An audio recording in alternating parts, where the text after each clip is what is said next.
নমস্কার বন্ধুরা, সুপ্রিয়া রান্নাঘরে তোমাদের সকলকে স্বাগত। আজকে পটল দিয়ে একটা দুর্দান্ত স্বাদের রেসিপি তোমাদের সাথে শেয়ার করব। এই পটলের রেসিপিটা বানানো খুবই সহজ আর খেতে অসাধারণ হয়। তাহলে চলো বন্ধুরা, দেখে নেওয়া যাক আজকের রেসিপি কিভাবে বানানো হয়। রেসিপিটা বানানোর জন্য এখানে 6 পিস বড় সাইজের পটলের অল্প করে খোসা রেখে পটলগুলোকে ঠিক এইভাবে কেটে নিয়েছি। আর 4টে মিডিয়াম সাইজের আলুর খোসা ছাড়িয়ে আলুগুলোকে ঠিক এইভাবে কেটে নিয়ে জল দিয়ে ভালোভাবে ধুয়ে নিয়েছি। ওগুলো একটা সাইডে সরিয়ে রেখে দিলাম। এরপরে গ্যাসের ওভেনে একটা কড়াই বসিয়ে গ্যাসটা অন করে কড়াইয়ের মধ্যে দিয়ে দিলাম পরিমাণ মতো সরষের তেল। আর তেলের মধ্যে দিয়ে দিলাম সামান্য পরিমাণ লবণ। এবার তেলটা ভালোভাবে গরম হয়ে যাওয়ার পরে তেলের মধ্যে কেটে রাখা সমস্ত পটল ও আলুগুলো দিয়ে দিচ্ছি। সমস্ত আলু পটলগুলো তেলের মধ্যে দিয়ে দিলাম। এবার মিডিয়াম ফ্লেমে আলু ও পটলগুলোকে একটু নেড়েচেড়ে ভেজে নিচ্ছি।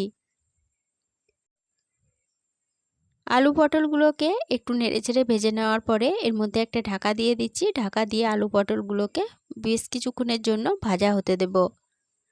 ঢাকা দিয়ে আলু পটলগুলোকে 4 মিনিটের জন্য ভাজা হতে দিয়েছিলাম। 4 মিনিট পর ফিরে এসে ঢাকা খুলে নিলাম। আর এই 4 মিনিট ঢাকা দিয়ে ভাজা হওয়ার ফাঁকে দুবার ঢাকা খুলে আলু পটলগুলো নেড়েচেড়ে দিয়েছিলাম। অবশ্যই দুবার ঢাকা খুলে আলু পটলগুলো নেড়েচেড়ে দেবে, নাহলে কিন্তু পুড়ে যেতে পারে। এরপরে আলু পটলগুলো দেখো ভালোভাবে ভাজা হয়ে গেছে। এবার এগুলো তেল থেকে তুলে নিচ্ছি। সমস্ত আলু পটলগুলো তেল থেকে তুলে নেওয়ার পরে ওই তেলের মধ্যেই আবারও 1 চামচ সরষের তেল দিয়ে দিলাম।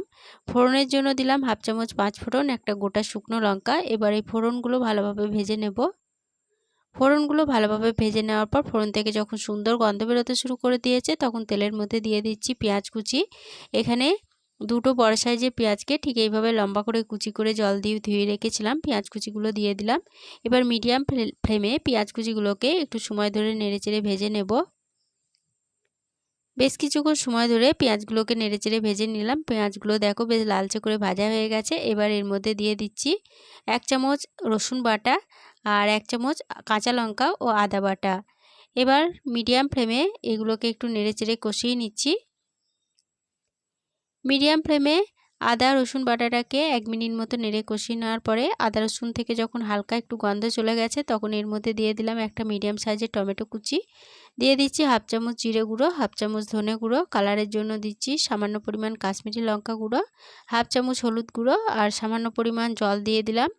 এবার গ্যাসের ফ্লেমটা লো টু মিডিয়ামে রেখে সমস্ত মশলা বেশ কিছুক্ষণ সময় ধরে ভালোভাবে নেড়েচেড়ে কষিয়ে নেব। লো টু মিডিয়াম ফ্লেমে মশলাটাকে মিনিট 5 সময় ধরে নেড়েচেড়ে কষিয়ে নিলাম। মশলা খুব ভালোভাবে কষানো হয়ে গেছে। এবার এই মশলার মধ্যে ভেজে তুলে রাখা আলু পটলগুলো দিয়ে দিলাম। এবার মশলার সাথে আলু পটলগুলোকে একটু নেড়েচেড়ে কষিয়ে নিচ্ছি। মশলার সাথে আলু পটলগুলোকে একটু নেড়ে কষিয়ে নেওয়ার পরে এর মধ্যে দিয়ে দিচ্ছি পরিমাণ মতো জল। এরপরে দিয়ে দেব স্বাদ মতো লবণ। এবার সমস্ত উপকরণ খুব ভালোভাবে জলের সাথে নেড়েচেড়ে মিশিয়ে নিচ্ছি। সমস্ত উপকরণ ভালোভাবে নেড়ে মিশিয়ে নেওয়া হয়ে গেছে। এবার এর মধ্যে একটা ঢাকা দিয়ে দিচ্ছি। ঢাকা দিয়ে মিডিয়াম ফ্লেমে তরকারিটাকে বেশ কিছুক্ষণ সময়ের জন্য রান্না হতে দেব।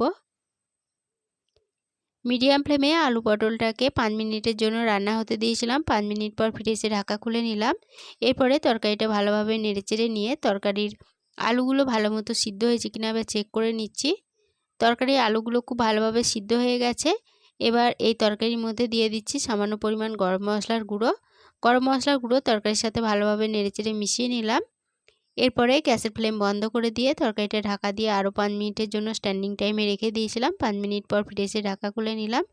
পটল আলুর তরকারি পরিবেশনের জন্য একদম রেডি হয়ে গেছে। আজকে রেসিপিটা প্রথম থেকে শেষ অবধি দেখার জন্য তোমাদেরকে অসংখ্য ধন্যবাদ। রেসিপিটা ভালো লেগে থাকলে প্লিজ লাইক কমেন্টে সকলের সাথে শেয়ার করে দিতে ভুলো না।